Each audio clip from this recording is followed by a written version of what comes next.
اگلا کوشچن ہے، میرے سر کے بال آلموسٹ جھڑ چکے ہیں، جس کی وجہ سے میں نے اپنے سر پر پرماننٹ طور پر وگ لگا رکھی ہے، جو کہ ایڈہیسو کے ذریعے 1 مہینے کے لیے چپکائی جاتی ہے۔ اس دوران مجھے غسل کرنے کی غرض سے وگ اتارنے میں ضرر کا اندیشہ ہوتا ہے۔ ایسی صورتحال میں کیا میں وگ کو اتارے بغیر غسل کر سکتا ہوں؟ اسی حوالے سے یہ بھی بتا دیں کہ کیا غسل کے لیے مصنوعی دانتوں کو اتارنا بھی ضروری ہے؟ دیکھیں جی، لا یکلف اللہ نفسا الا وسعها، اللہ تعالیٰ کسی جان پر اس سے بڑھ کر بوجھ نہیں ڈالتا مگر جتنی اس کی وسعت ہے۔ ظاہر ہے کہ جب اس طرح کی کیٹاسٹرافک کنڈیشن ہوگی تو پھر شریعت کے احکام میں بھی اللہ تعالیٰ کی طرف سے نرمی آ جاتی ہے۔ سنن نبی داؤد میں ایک حدیث ہے کہ ایک صحابی کی ناک کٹ گئی کسی جنگ کے اندر تو نبی علیہ السلام نے انہیں حکم دیا کہ تم چاندی کی ناک بنوا کر لگواؤ۔ ناک کے بغیر تو انسان کا حسن ہی کوئی نہیں ہے نا، تو انہوں نے چاندی کی ناک لگوائی تو اس میں بدبو پڑ گئی، ظاہر ہے کروین ریزسٹنٹ تو اس کے اندر نہیں ہے، تو پھر نبی علیہ السلام نے انہیں حکم دیا کہ تم سونے کی ناک، حالانکہ سونا بخاری مسلم میں کتنی حدیث ہیں کہ مردوں کے اوپر حرام ہے، لیکن یہ کیٹاسٹرافک کنڈیشن تھی تو کہا کہ سونے کا ناک لگاؤ، کیونکہ سونا ایسی دھات ہے جس کو زنگ نہیں پڑتا، اس کو ہزاروں سال کے لیے آپ زمین میں دفنا دیں، اسی لیے دنیا میں اس کو جو ہے وہ سب سے قیمتی دھات کے طور پر اور کرنسی کے طور پہ مانا گیا ہے سونے کو۔ تو سونے کی دان لگائی۔ اب آپ کو یہ حدیثیں سنائیں گے کہ یہ سونا مرد کے لیے حرام ہے، تو انہوں نے تو ناک لگائی۔ سونے کا دانت بھی آپ لگوا سکتے ہیں جو افورڈ کر سکتا ہے، کیونکہ سونے کا دانت آپ لگوائیں گے تو نہ اس میں بدبو پڑے گی، نہ اس کو زنگ لگے گا، ٹھیک ہے جی، اور نہ وہ پرانا ہوگا، لگوا سکتے ہیں۔ لیکن اس طرح کی جو صورتحال ہوگی نا، پھر جو فکس ہوئی ہوئی ہوں گی چیزیں، اس میں صرف ایک ایشو ہوتا ہے، جب اس طرح کا بندہ مر جائے تو پھر ان چیزوں کے ساتھ کیا کیا جائے۔ اہم ممکن ہے کسی نے سونے کا دان لگایا اور مر گیا اور اس کو اس طرح دفنا دیا ہے، وہ قبر کھود کے ہی نکال لے، یہ بھی چانس ہوتے ہیں نا۔ تو اگر تو آسانی سے وہ دانت اتر سکتا ہے تکلیف کے بغیر، کیونکہ ابو داؤد میں حدیث ہے جس نے مردے کی ہڈی توڑی گویا اس نے زندہ کی ہڈی توڑی، تو اگر بہت فکس ہے تو پھر سونے کا دانت نہ اتارا جائے، تو اتار لینا چاہیے اگر آسانی سے اتر سکتا ہے، تاکہ وہ کسی اور چور کو آپ ازمائش میں نہ ڈال دیں کہ وہ کہ جی میں ظاہر سونا تو اب آپ دیکھیں نا 90+ جا چکا ہے، تو اتنی قیمت بڑھ چکی ہے، تو سونے کا دانت بھی لگوا سکتے ہیں، سونے کی ناک بھی لگوا سکتے ہیں۔ تو یہ ہمارے پاس وہ احادیث ہیں جو ہمیں یہ گائیڈ کرتی ہیں کہ جہاں پہ کیٹاسٹرافک کنڈیشن ہو تو پھر شریعت کی پابندیاں ویسی نہیں رہتی۔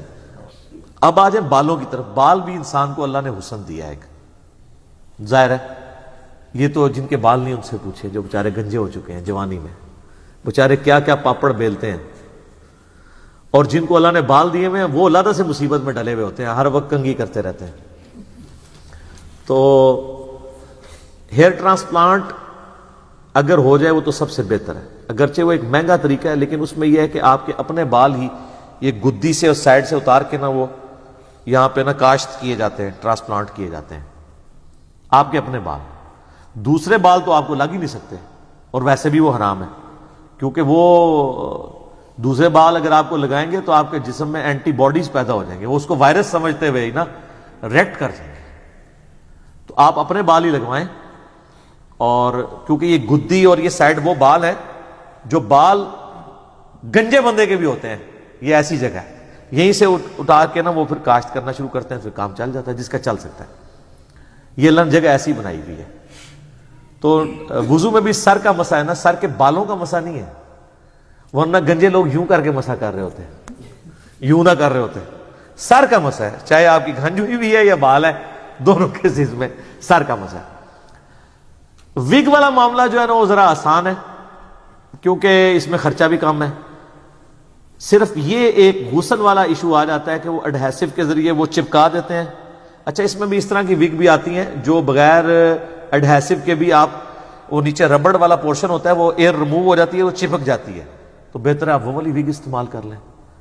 ہم صرف آپ کو لاہور کا راستہ نہیں دکھاتے، لاہور کا کرایہ بھی دینے ہیں، آپ یہ کر لیں۔